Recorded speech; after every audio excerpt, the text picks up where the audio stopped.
Hello, my name is Gary Schwartz, and I'm here with Asokumar Buvanendran, who served as the ASRA Pain Medicine president from 2017 to 2019. This interview is part of the activities surrounding the 100th anniversary of the founding of the first American Society of Regional Anesthesia in 1923 by Gaston Labat and colleagues.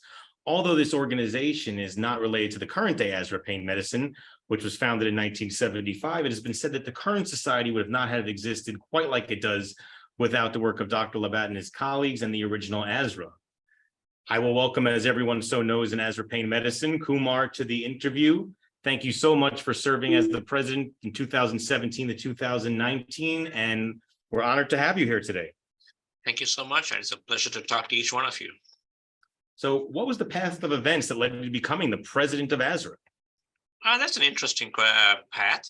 I was initially invited by actually Dr. Vincent Chan, who was the president at that time in 2009, to be the chair of the fall meeting in 2009. And when I was invited, I was honored. I was in the chronic pain world space. Having done anesthesia and regional, I was very intrigued by the various technologies. And I specifically asked Vincent, what can I do different? I want this meeting to be different than all the other ASRA meetings. And we put our heads together over a 2-year period. And that is when we did our first ultrasound for chronic pain at ASRA. And it was a show that we put on in San Antonio in 2009 that then became a common theme to use ultrasound in chronic pain, though ultrasound had been used in regional anesthesia much more commonly prior to that. And so once I did the fall meeting, I was nominated to be on the board. And once I became on the board, I rose up rapidly to become one of the treasurers, and was very involved in the treasury aspects of ASRA as they were going through transitions, and was very involved, and then became the president in 2017.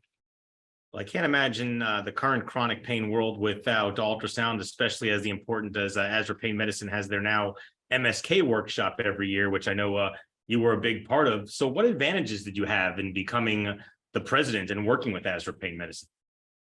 So yeah, obviously chronic ultrasound for chronic pain was brand new in 2009. So that's about more than a decade ago.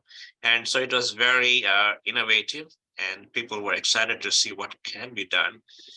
And so it was an evolving field. We could develop on it, and we in some ways capitalized on it. And we used that to grow the society, grow our membership, grow our finances, and all that was very useful in hindsight on the development of ASRA Pain Medicine. Simultaneously, I had the philosophy that any new enterprise you take on, or any new topic you take on, you try it for 2 to 3 years, and then determine if it's a success or a failure. So I still remember talking about POCUS at a board meeting, and I was totally supportive, and I said, we got to try POCUS. If everybody agrees on POCUS, we need to try it for 3 years and try it if it works or not. And currently it is known everywhere, and everybody's using it as well. So I think you need to try new stuff, embrace the new technology, and build upon it. I think that's great, especially that you brought up POCUS, because one question I like to ask all the past presidents is, did ASRA move the bar during your leadership? So I think you answered partially of that with POCUS, but you have the distinction of being the president during the World Congress. So if you could touch on that. Well, the World Congress, it's every 4 years. And I knew about the ASRA going to be hosting the World Congress well before that. And so I'd been thinking about it for several years, and I knew I needed a team. And to get a team together, that was more than 2 years, about 1.5 years in planning. Believe it or not, I went back to Vincent Chan, who nominated me to be his chair of the meeting in 2009. And I said, even though he was a past president, I said, I'd like you to be the chair of the World Congress. And I had to convince him that I would provide every support he needed to him and his wife to make sure the World Congress was a success. And I was able to convince Vincent to take on that task. And the rest was all history. We had a fantastic meeting, attendance all across the world.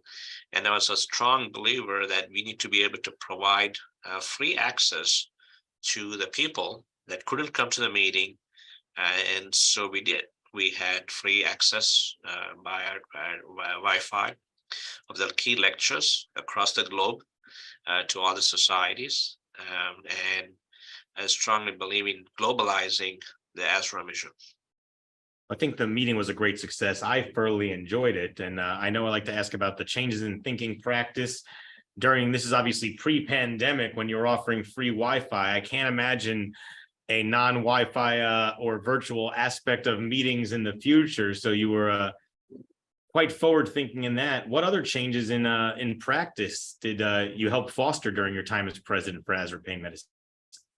I think during the clinical practice I think we transitioned. I mean, we obviously started the chronic pain for ultrasound for chronic pain. We did the focus, and I think we were very focused on the journal. And then we also started the concept of transitional pain service discussions during that time frame, as I was finishing off my presidency.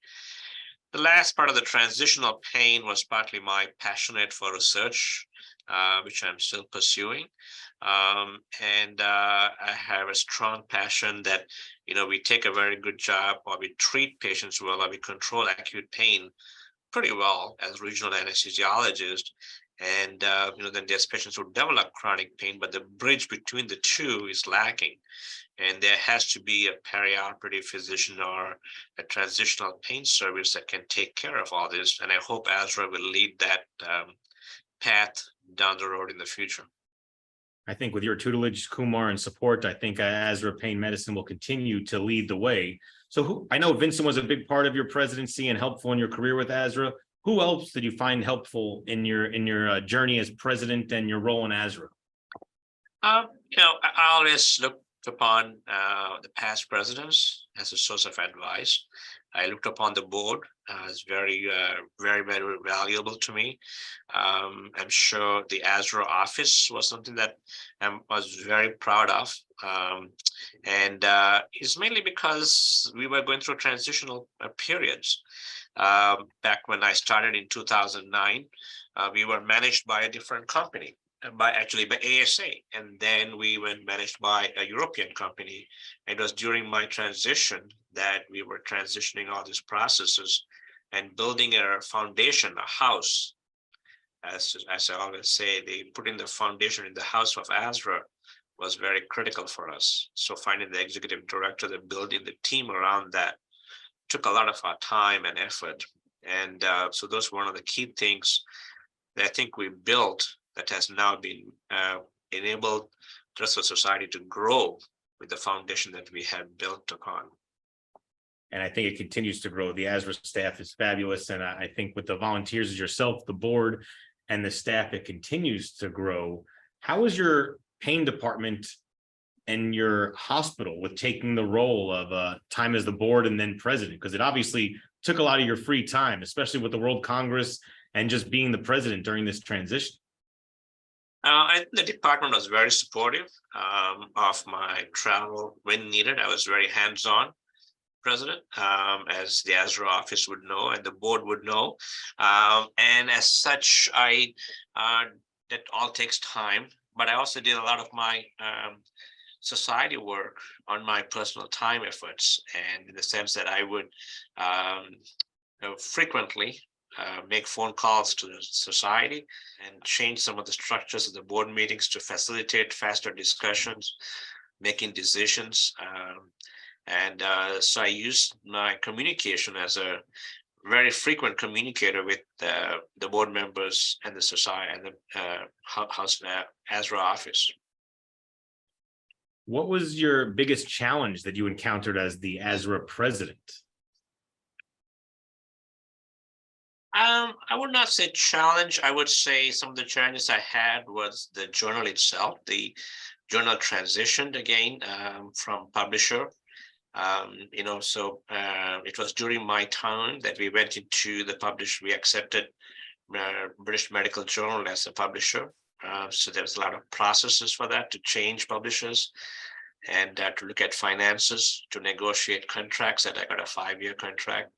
And so those were tough times, negotiating with contracts and making sure that ASRA got the better part of it. We were able to partner with other societies. I'm proud of the journal that we have, the impact factor and the editors-in-chief we had, the transition of the editors-in-chief during my time period.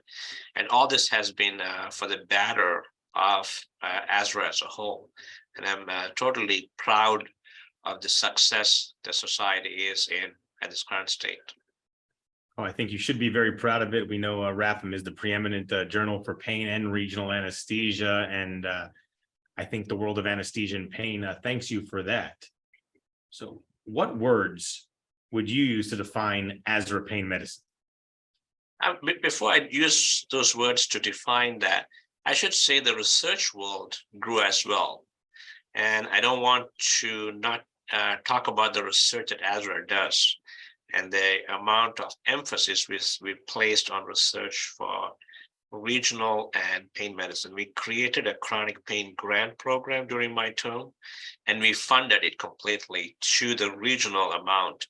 I believe it's $2 million. And then we also created several new grant programs for young investigators. And the idea of doing that was to essentially say, we strongly believe that research is the foundation for the society. And without research, you're not going to make progress in medicine, and we need to look at outcomes for patients. So I strongly believe that ASRA should continue that mission of research and continue funding those research programs that are granted. And we should all be proud of the endowed money that we have in those society, in their grant programs. What do I think of ASRA as in closing? I think ASRA is a fantastic, family-oriented society.